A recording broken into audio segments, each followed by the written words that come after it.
people can tune in later. So today's talk is going to be on the surprising invitation. And one thing I love doing is reviewing what we talked about the day before, especially for those of you that couldn't be here. So a few little trivia questions. And for this, I'm going to go ahead and mute all because it could just be hard to hear everybody if we are all talking at the same time. But if you'd go ahead and write your answers in the chat, what I'll do later is go through, and everyone who got the right answer to these will have a raffle ticket put in a jar. And then I'll draw a raffle ticket and one of you will get this. So make sure, if you haven't already, that I have your email address so I can notify you if you're the winner. All right, first trivia question from the material from yesterday. What percentage of Americans report chronic loneliness? Is it A, 8%, B, about 20%, C, over 40%, or D, B and C, depending on which study you read? So go ahead and write your answers in the chat. Is it A, 8% of Americans deal with chronic loneliness, B, 20%, C, over 40%, or D, B and C, depending on how it's surveyed? Repeat the question again. What percentage of Americans are struggling with chronic loneliness? Chronic loneliness. Yeah, you can just write it in the chat room. Yeah, so write your answer in the chat room, and the answer is D. Depending on which study you look at least 20% of Americans qualify as chronically lonely based on a number of surveys done by doctors at UCLA. And depending on if you use markers that are a little less strict than that, up to 40% of Americans are dealing with chronic loneliness. Okay, question number... Question. It's Joan. Do we... I thought it was supposed to go to you privately, but I see everybody else did it to everyone. Yep, just do it to everyone. Okay. Good question. Yep, thanks, Joan. Just do it to everyone. Okay, second question. This is a sobering one. Living with unrelenting loneliness increases our odds of dying prematurely by how much?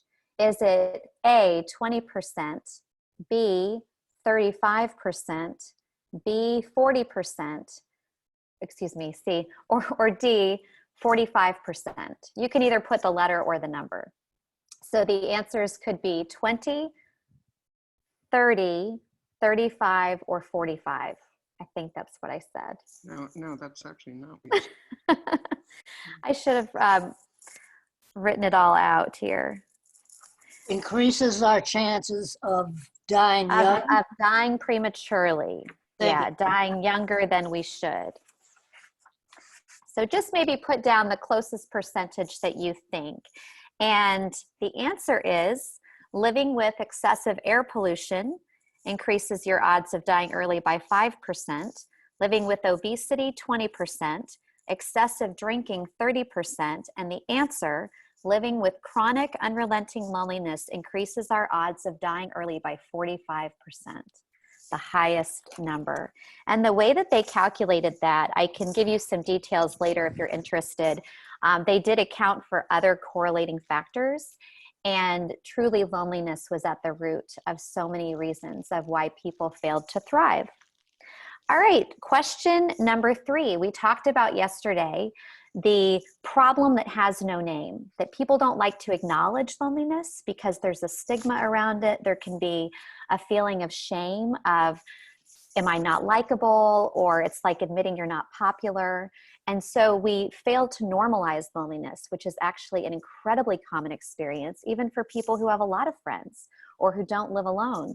So the question for you is, what are some other ways we discussed yesterday that loneliness can manifest? Someone may not say I'm lonely, but he or she may say, I feel any one of these other things. So go ahead and write it in the chat. And again, if you're really competitive about the chocolate bar, don't worry. I'm gonna make this as fair as I can. I'll write all your names on little tickets for every correct answer that you get. And there'll be another raffle tomorrow too. The answer can be anything from angry, exhausted, I feel in pain. In fact, when the former US Surgeon General, Dr. Vivek Murthy, went and toured around America in 2017 and 2018, he was interviewing people about things like opioid use and depression and dealing with chronic pain. And what he found that was at the root of most of that opioid addiction wasn't even just the physical pain. It was what was beneath that, which was a lack of social connections. And one of the things we talked about yesterday is that we need all three of these pillars to be there to feel a sense of well-being and to lessen our loneliness as humans. One of those is a close emotional intimacy with one or more people.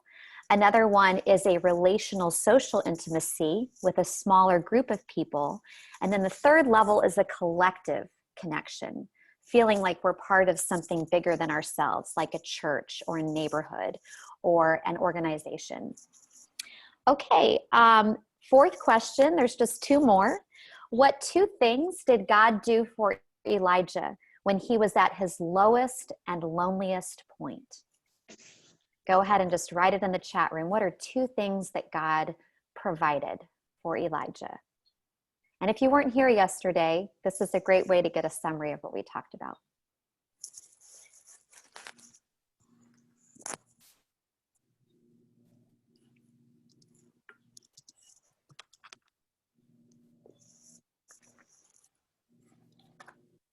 There are at least two answers you could have given. One is that God fed Elijah through the ravens and the angels that brought him food. And he also provided for him. He said, I have so many other people out there who have not bowed their knee to Baal. You are not the only one faithful to me. And he provided for him a partner in Elisha to carry on the work. And the last question is, what two things did the people around Moses do for him when he was at his most exhausted and lonely point in leadership? One of these things was done for him by his father-in-law, Jethro, and the other was done for him by his friend and his brother.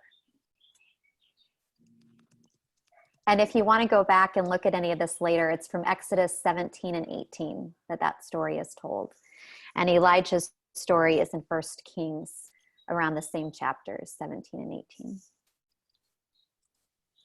Okay, I'll let one of you answer about Moses. Anybody want to unmute themselves and remind us?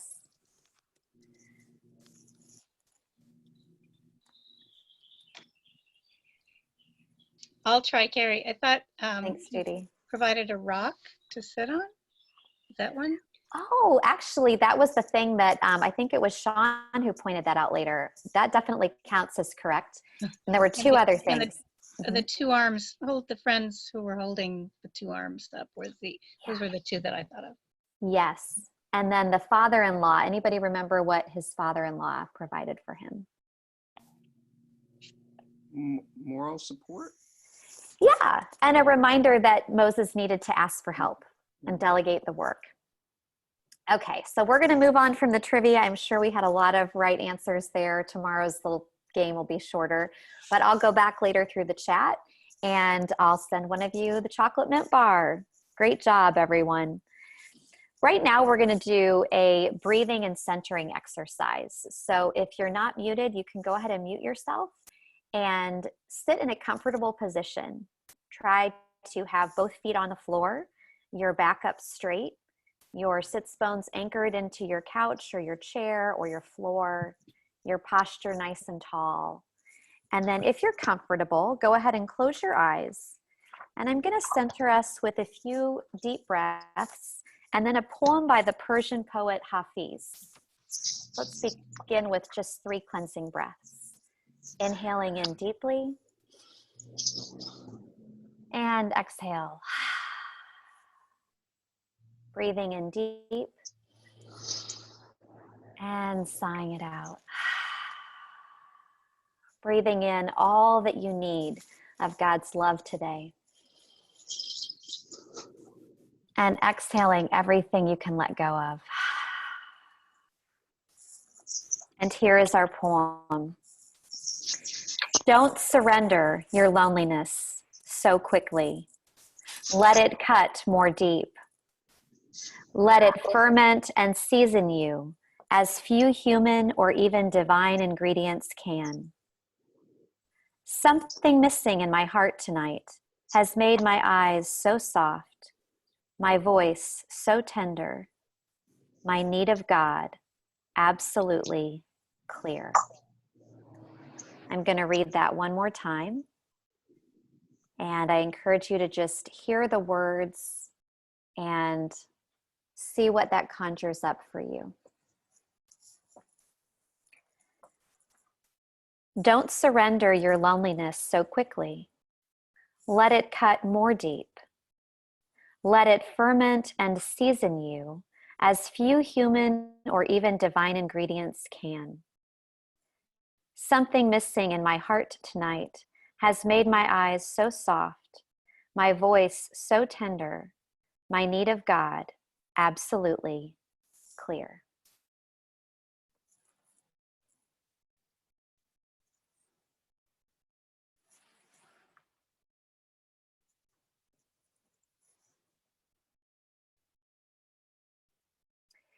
And if you have a pen and paper in front of you, our opening journaling exercise, I'm going to ask just 2 simple questions, and you can write or draw a picture of whatever comes to mind for you. Or if you'd like to write it in the chat for the whole group, you may. The first question is, what is a time when you felt most lonely?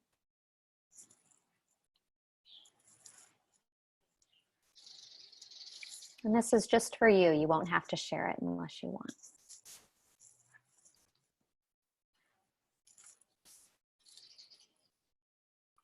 What kind of environments or situations tend to make you feel the most lonely?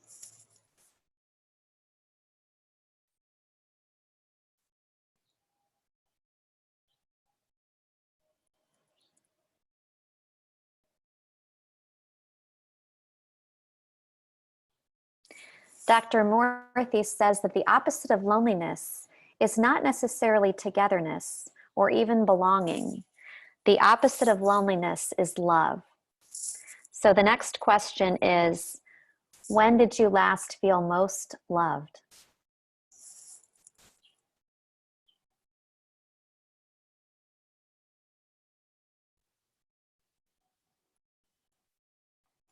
Where and with whom do you tend to feel the most loved?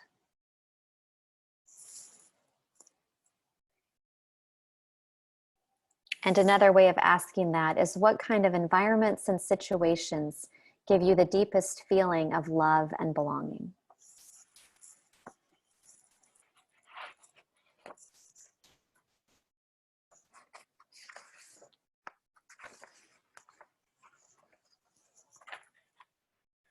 If anyone wants to write theirs in the chat group, you can.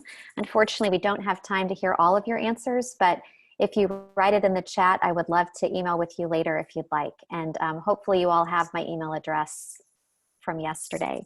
I thought those questions, for me, were an interesting exercise in realizing how much being alone and feeling lonely are 2 very different things, and how quarantine and lockdown and sheltering in place can exacerbate a form of loneliness, but they can also invite a deeper kind of wonderful aloneness and a simplification of love with the people that we are in touch with, or perhaps live near or call on the phone.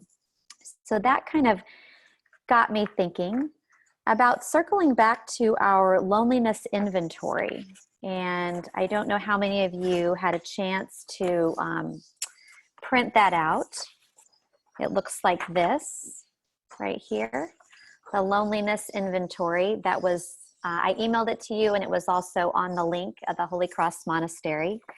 And the first page is adapted from the UCLA loneliness scale. This was what they used to ask people if they were really suffering from chronic loneliness. And then the second page is a page that I added about situational loneliness, triggers that I noticed in my congregation when I worked as a pastor, and that I've noticed in myself can produce a season of intense loneliness. So feel free to unmute yourself for the next few minutes. I really wanted to hear what struck you as you took that inventory, if you had a chance to do it or to skim it, maybe what surprised you. You don't have to share all your own findings, but maybe just some brief reflections on what that made you realize.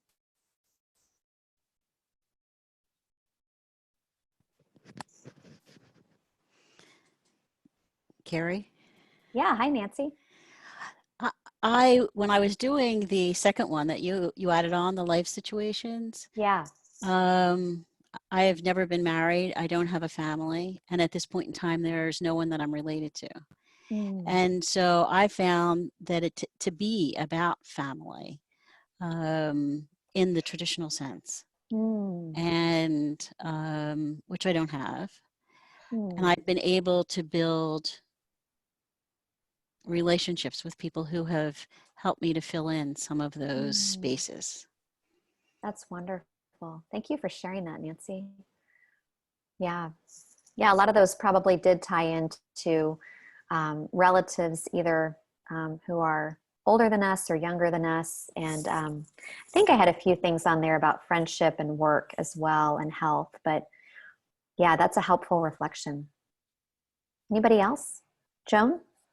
Yeah, I felt the life situations where I felt the most loneliness, it was loss. I mean, the big one was loss of my husband.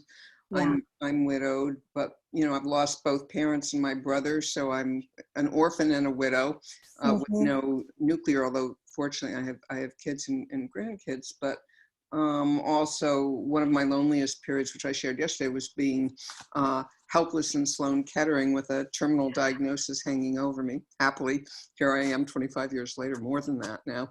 So that was loss of health and mobility. And I think when I'm most lonely is when I don't feel in control. So but that's what struck me, that it's loss. And as I age also, I mean, I do sometimes feel it's scary and depressing because it is, there are losses, there's just diminishment. Yeah.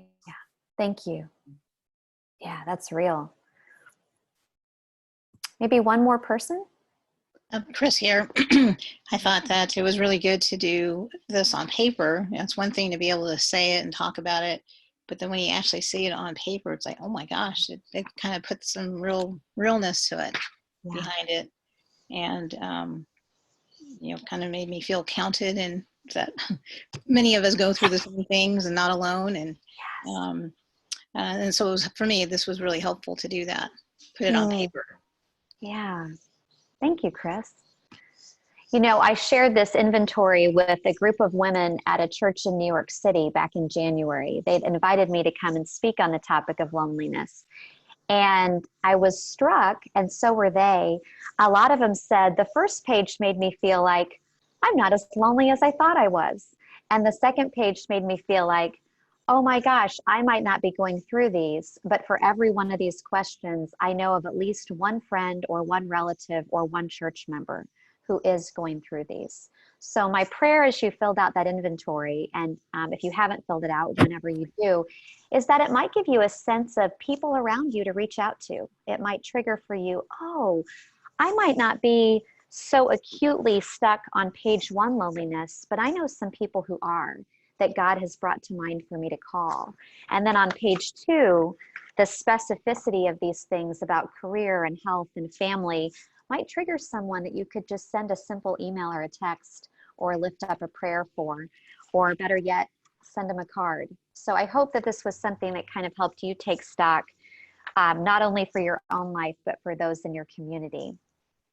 So I'm going to go ahead and mute us again, but we'll have more discussion kind of in and out. So I'll be muting and unmuting. Yesterday, we talked about scripture passages from the Old Testament, the Hebrew Bible. Today, we're going to be talking about New Testament passages that relate. And tomorrow, we're going to focus exclusively on the Gospels and the life and teachings and experience of Jesus. So that's our scriptural landscape for this. But I wanted to start by echoing a little bit of what we talked about yesterday and fleshing out the picture a bit on the history of people living alone, because we are in a time that is unprecedented right now with people who are in this kind of social isolation. But even before the pandemic, the history of living alone has changed rapidly just in the last century. Before modern times, almost no one in any society or culture lived alone. They could not survive physically and emotionally. But slowly, beginning more than a century ago, that changed. Right before the turn into the 20th century, about 5% of households consisted of one person. Now, this is just 100 years later, a little over 100 years later, 1 in 4 people live alone. And in major metropolitan cities in the West, that number is much higher. So this is something that we know living alone doesn't necessarily correlate with loneliness. And not everyone who lives with other people feels not lonely. But there is some correlation in eating one's meals by oneself, not having another person or people to help with some of the chores.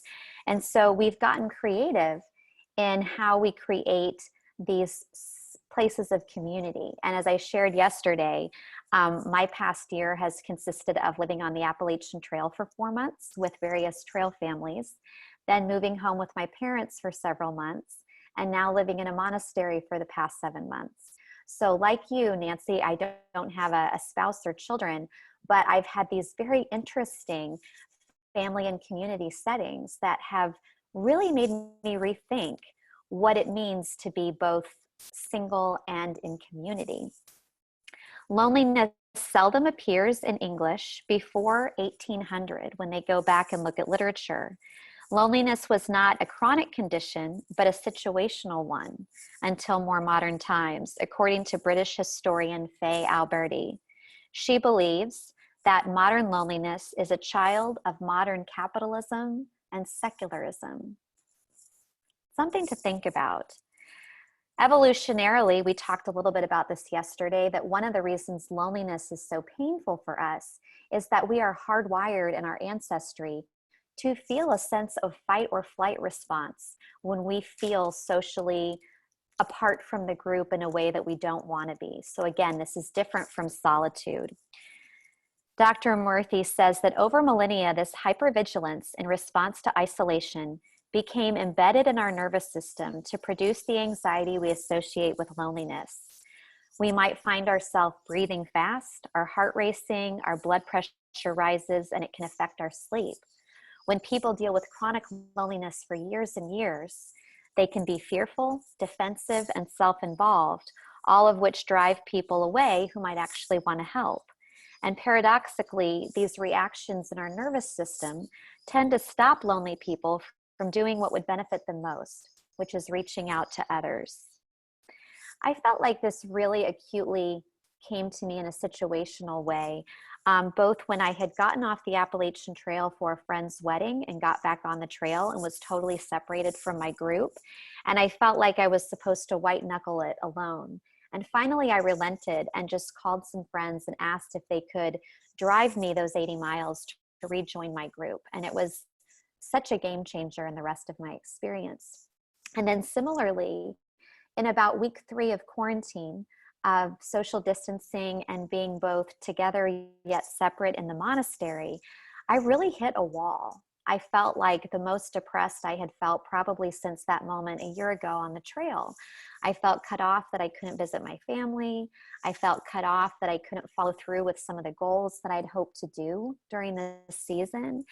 And I remember feeling even cut off from the monks, even though we eat meals together, and I sat down in Iona in my apartment alone and ate by myself because the very response that the loneliness was producing was keeping me from doing the one thing that would have made me less lonely, which was to go upstairs, eat with the brothers, and tell someone how I was feeling. But I felt ashamed. I felt left out. I felt like maybe I'm just in the way. And so when we go through a period of loneliness, we can invent these stories that actually reinforce our loneliness. And I'll never forget the day that I went upstairs and I hadn't gone up for several meals in a row. I had really isolated. And I thought, well, at the very least, my mother always taught me that if you're having a bad day, you can do something nice for someone else. So I thought, well, I'll help out with the people who are on kitchen duty today and wipe the tables. And all I did was wipe these tables. And 3 different brothers thanked me, asked me how I was doing. And then one of them the next day invited me to their group game day, which I felt like was such an exciting thing to get to have game day with them. And we played this new game I'd never played before. So I share that story to say that I think it's a really universally human experience, that sometimes loneliness and the feeling that we have can sink us further and further and further into this story of no one wants me around, I'm doomed to be alone, I'm not wanted, this is the way my life will always be. And I want to offer those 2 very small things of sometimes stepping out of your comfort zone to do even the tiniest gesture to help someone else. And then also to tell someone how you're feeling, to take that risk and say, I'm having a really down day. And I did that actually on Facebook one day, and so many people poured out love. So we'll come back to some practical tips later, but I wanted to share that this is not a remote, distant memory for me. This is something in quarantine that even at the monastery, I feel like I have some sense of what that isolation and that pain can feel like. Brene Brown says that loneliness at the collective level is also part of what drives people to sequester themselves politically and to have these very locked in political opinions and enclaves. She says that the root of that is fear. Fear of vulnerability, fear of getting hurt, fear of the pain of disconnection, fear of criticism and failure, fear of conflict, and fear of not measuring up, which is a perfect segue into our scriptures for today, because one of my favorite verses comes from John. It's actually from 1 John 4:18 in the epistles, and it says that perfect love casts out fear. So if the opposite of lonely is love, and if part of what connects to our loneliness is fear, and if God promises us that perfect love casts out fear, I'd like to lift up some scriptures today that invite us in a surprising way to embrace our loneliness and to look for how it can lead us deeper to love. That's part of what I believe that Hafiz poem that I opened with was hinting at. So we're going to start with this beautiful woman behind me, the Mother Mary. And when I think about New Testament passages, I think about the kind of loneliness that Mary must have felt. And feel free to unmute yourself. And from the earliest to the latest that we know of Mary, the Blessed Mother, what are some instances where you can think she might have been really lonely? Again, not lonely being by herself, but lonely in the sense of what we talked about yesterday, the definitions of loneliness, feeling like you're the only one, you're the outside looking in, some of the things on that grief and loneliness inventory. So feel free to unmute yourself and say it out loud. When she lost her son. Absolutely. That feeling of out of control and not knowing what to do next. Yeah. Losing her son and when he was only 33 years old, mm-hmm. and losing a son who she might have been hoping would help take care of her mm-hmm. as she aged too. Yeah. Thank you, Chris. I think when Anybody who hasn't talked yet? No. And Joan, yes. Yeah. I think when she was pregnant, finding herself pregnant and realizing nobody was going to believe, that an angel came, and, perhaps worried that Joseph would have her stoned or put away. So that must have been a very lonely experience. And even though there would be an excitement about having God's child, still, you have to live with other people, and that would have made her feel very alone and different. Absolutely. Probably lonely with her family of origin, lonely with her husband, Joseph, who at that point was her fiance, lonely being a teenage girl who your belly is starting to swell with child. Thank you, Joan. Yeah, those are the two key moments that I thought of. But the one I want to touch on is actually from Matthew chapter 3, 31 to 35. And it's where Jesus is teaching all of his disciples, and he's doing stories and he's doing miracles. And one of his disciples comes and whispers to him, "Hey, Jesus, your mother and your brother are waiting outside to talk to you." And anybody remember what Jesus says?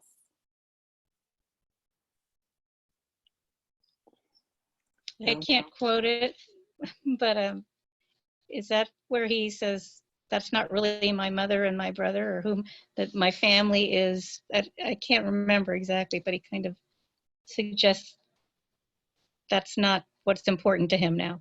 Yeah, really, really close. Everybody who believes in me or follows me is my mother and my brother. He doesn't actually say that they're not, but he says, you know, it's inclusive. Right. He asks the question, who are my mother and my brothers? And I've always thought, you know, Mary might have been a little annoyed. Like, do you know what I went through to bring you into this world? And I've raised you and ran off trying to find you when you were lost in the temple at 12. And you're telling me, who are my mother and my brothers? So this idea that even when Jesus was alive and in his prime of his ministry, there was a loneliness that I imagine Mary experienced, of feeling maybe misunderstood by her son, or he may have felt misunderstood by her. What I think is really beautiful part of that story is that when Jesus is on the cross, one of the 7 last things that he said has to do with his mother. Anybody remember that touching story where he looks down at his mother and he looks down at his beloved disciple, John?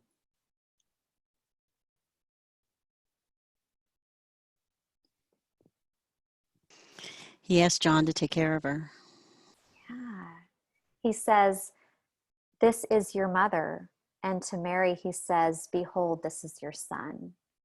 And so once again, he's creating these bonds that go beyond blood relatives, that go beyond nuclear family, that go beyond marriage, that go beyond traditional kinship.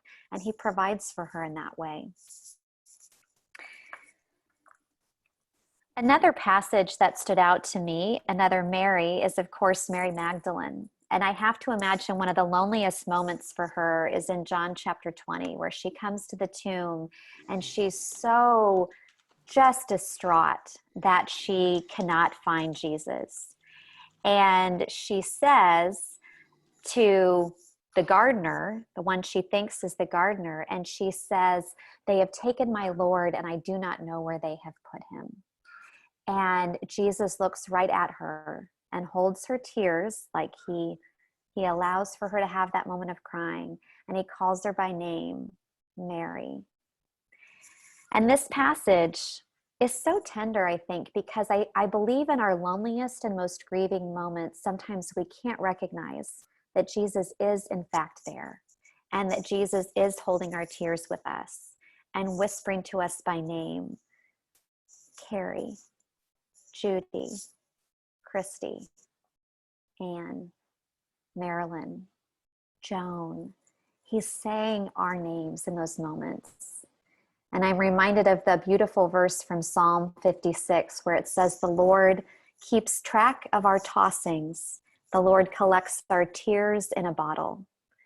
And we only collect things that are precious to us. So the fact that God collects our tears and that Jesus ministers to us in our tears and in our grieving, I think is a really poignant moment for us to remember in our times of loneliness.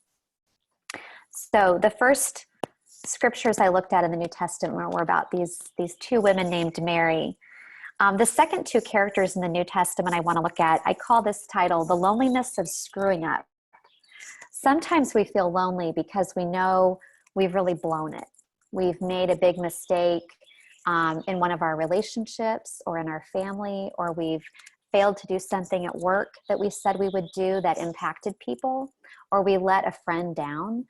And that, I think, for me, has always had a profound loneliness, because then I feel estranged even from myself. It's the loneliness of self-disappointment.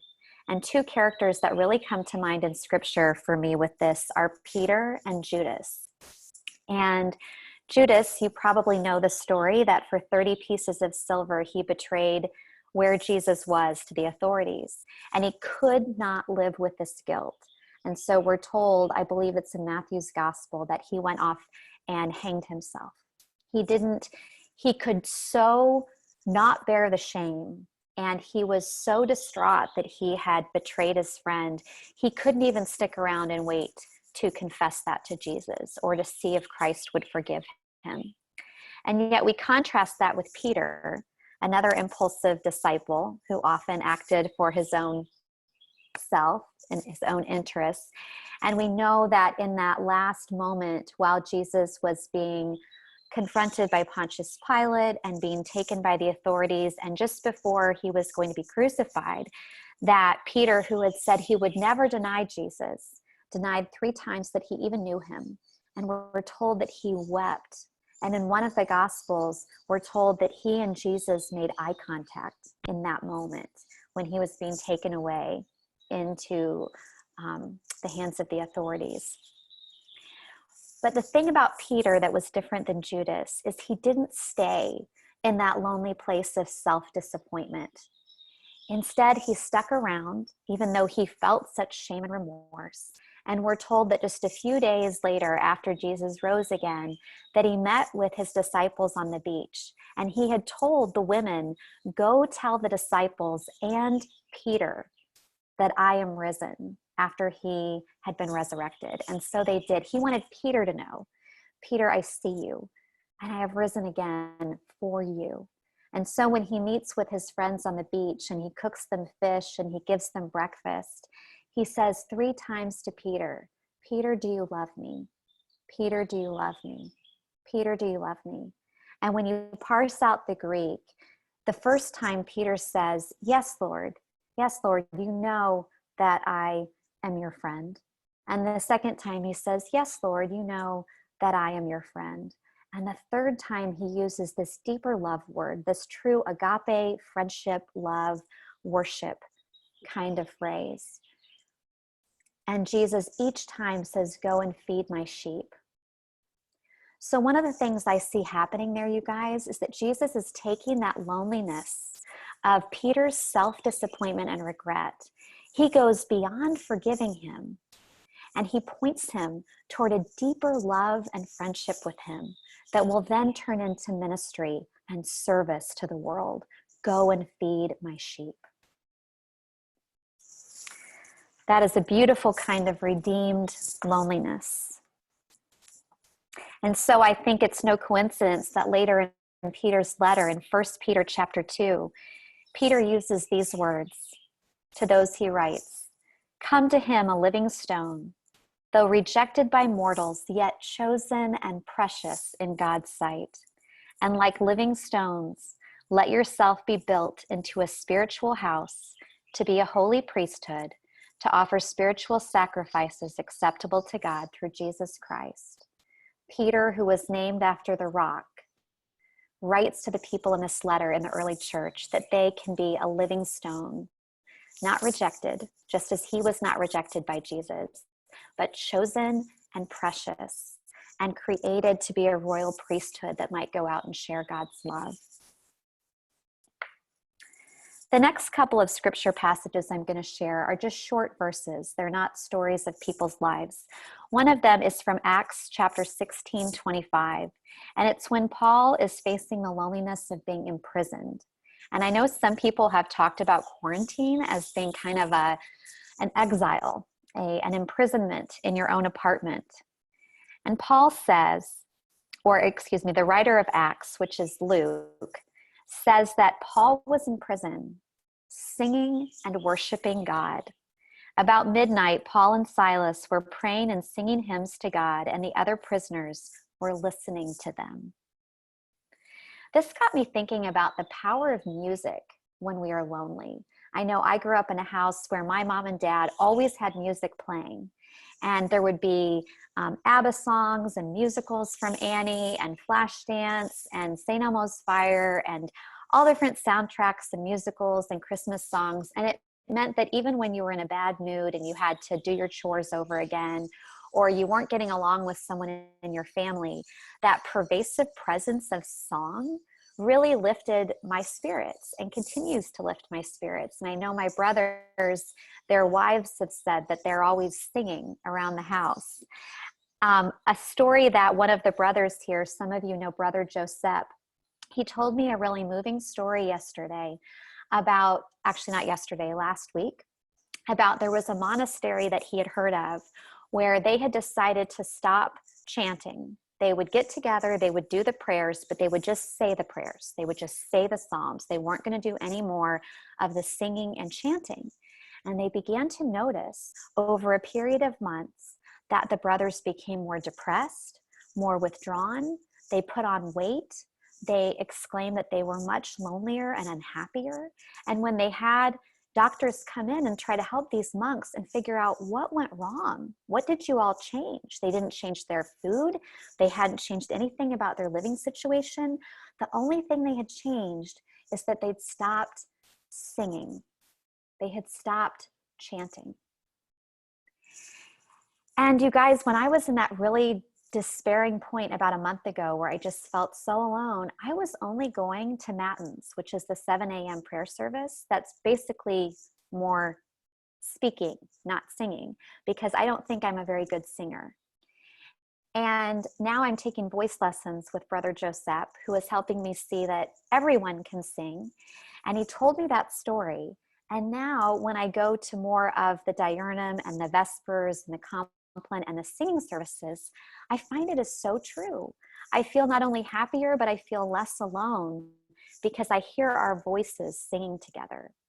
And I would say, even in my apartment downstairs, I'll sometimes plug in my headphones to worship music, even when I'm alone, and join my voices in that way, my voice with those voices. So song, I think, is something throughout the Bible that's encouraged as an antidote to our loneliness, or an invitation in the loneliness. And then the last two scriptures I want to share. This is one my mom pointed out to me a number of years ago from 2 Corinthians 1, verses 3 and 4. It says, "Blessed be the God and Father of our Lord Jesus Christ, the Father of mercies and the God of all consolation, who consoles us in all our affliction, so that we may be able to console those who are in any affliction, with the consolation with which we ourselves are consoled by God."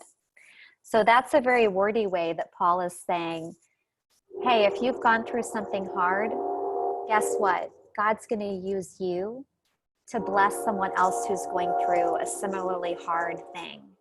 And at the time, I think my mom read that passage when I had left to go live in Kenya for a year in East Africa.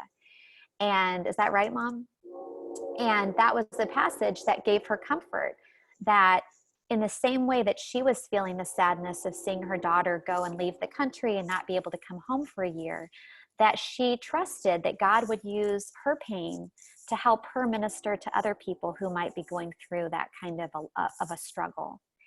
And I will say that one of the invitations of loneliness that Scripture really confirms for us is that our loneliness is never wasted.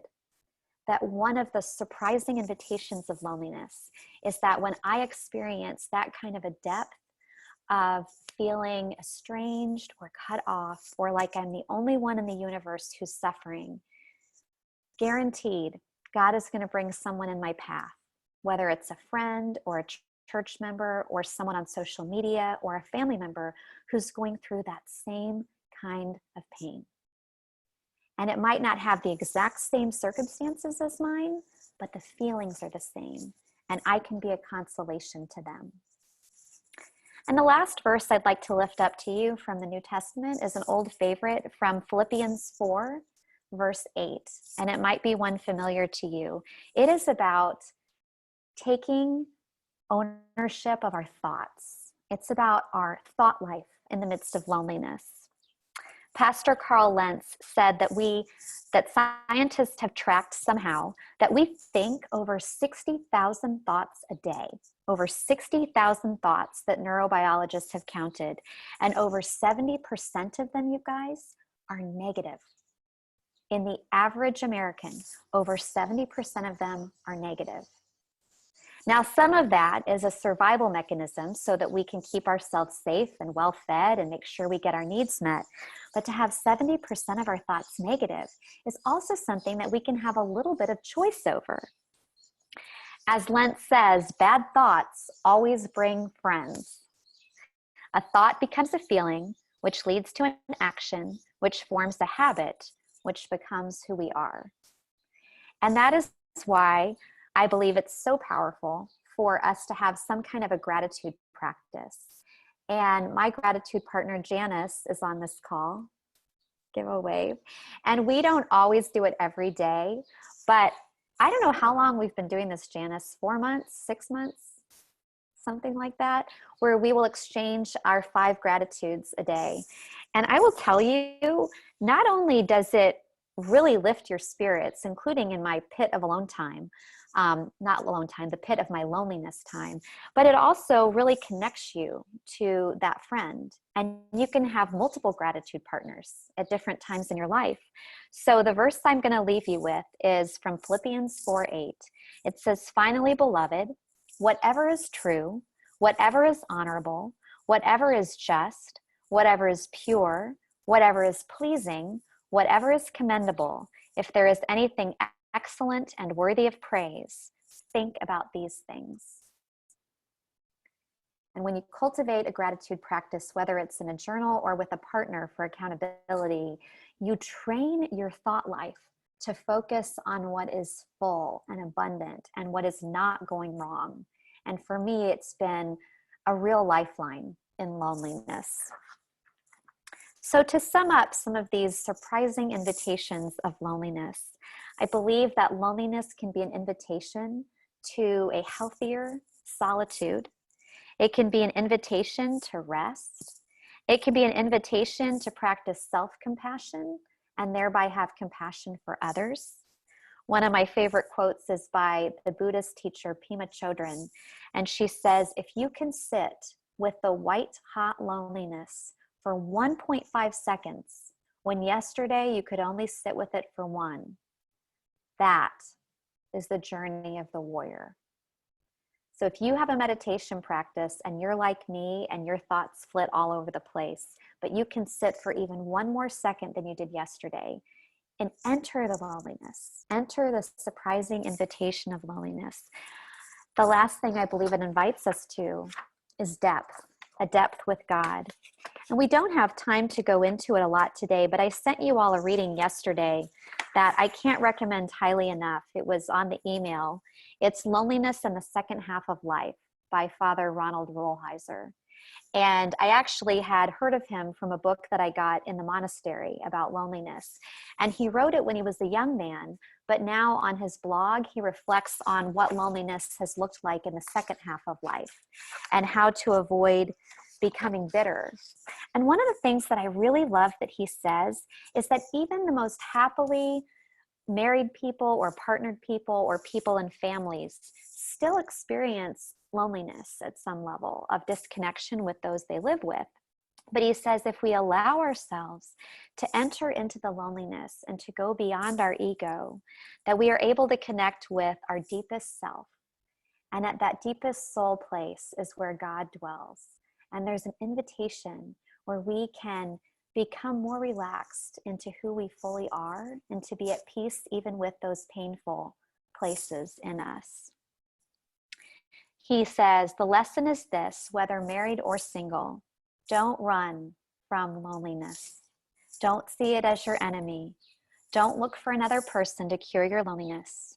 See loneliness as a privileged avenue to greater depth and empathy.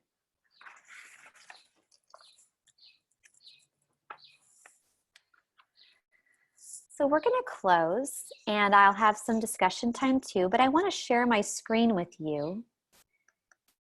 I'm going to send you this as an email as well, and hopefully you all can see this. Give me a shout if you can't see it. It says 7 practical tips to find a gift in loneliness.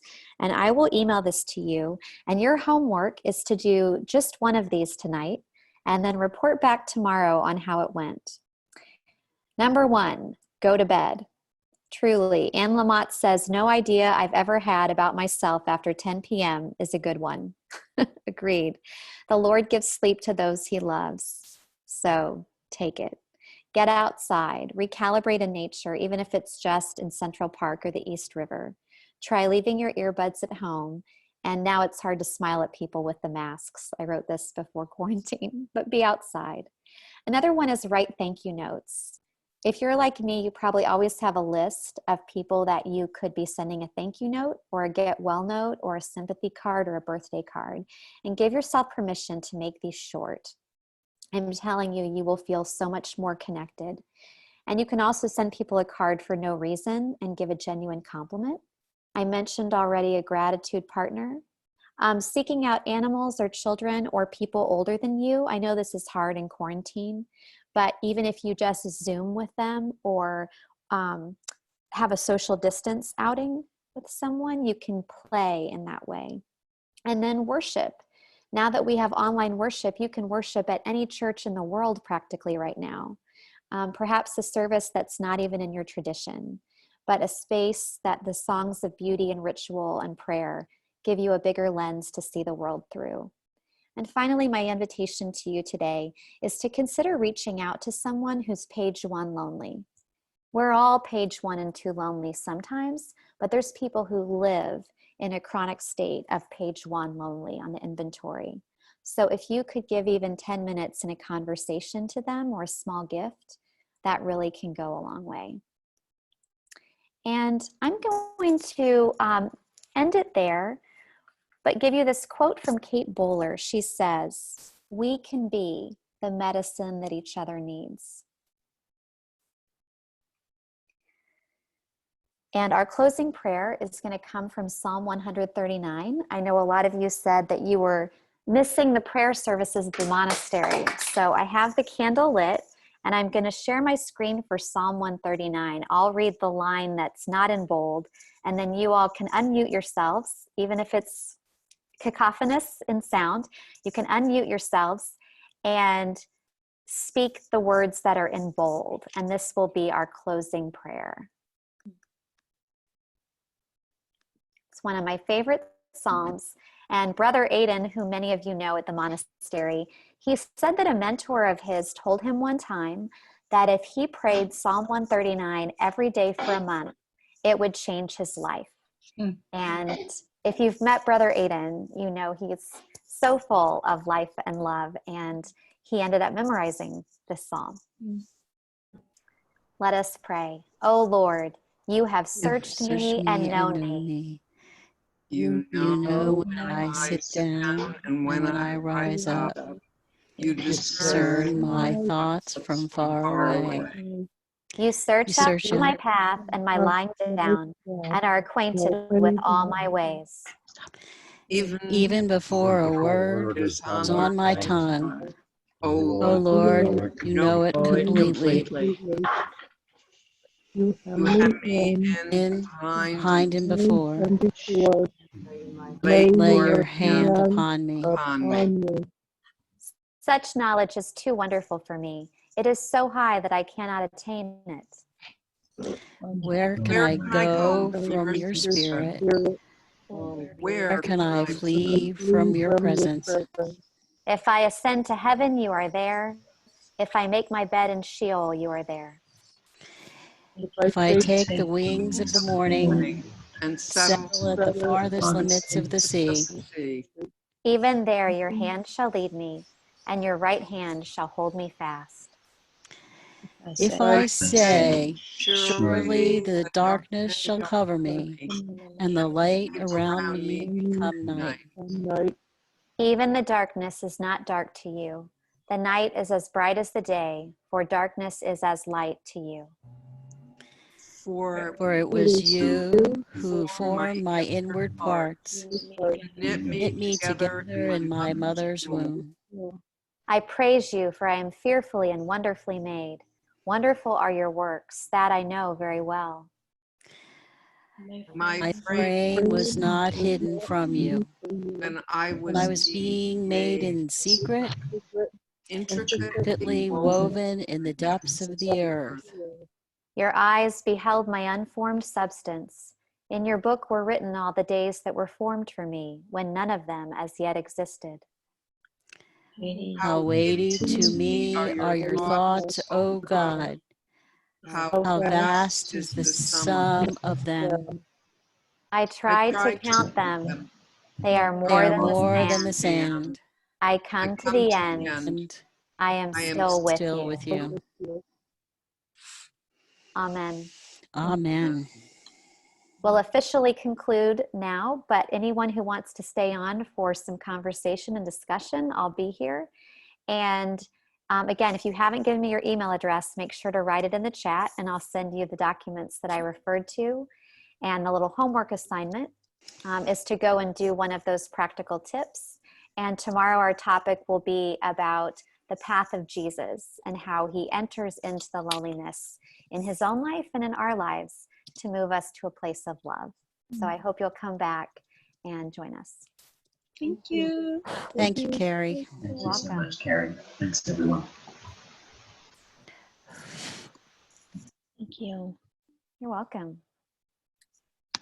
You've been a gift, Cari. Oh, thank you so much. This is really, it's an honor to get to do this with you all. I just wish we could be here in person. Yes. Well, I hope you'll Thanks, continue Cari. to do more retreats at the monastery. Oh, thank You really you. have a gift as a retreat leader. Oh, thank you so much, Joan. I've never done a Zoom retreat before, so this is brand new. Thank you. I'm actually doing another retreat if you're interested. The week after next, I'm doing a hiking retreat. And it'll be, we'll do our own independent walking, but we'll meet together for discussions about pilgrimage and sojourning, and we'll have scripture and prayer and discussions. So I believe that's the 3rd week of May, if you know of anyone who's interested. Hi, so I need a little clarification. You spoke about fear as being like a correlation of loneliness, and that was not clear to me. And then I bring this up because going through the scenario, you can actually fill in the blanks, so it's not just unique to Koreans. But my situation has been that many Koreans feel trepidation from white ridicule and rejection. Then Koreans adopt their white perpetrator prejudice and internalize, and then lash out to their wives, children, dogs, servants, etc. So when I point out what Koreans are doing wrong, then I feel a wall from my Korean friends and they become taciturn.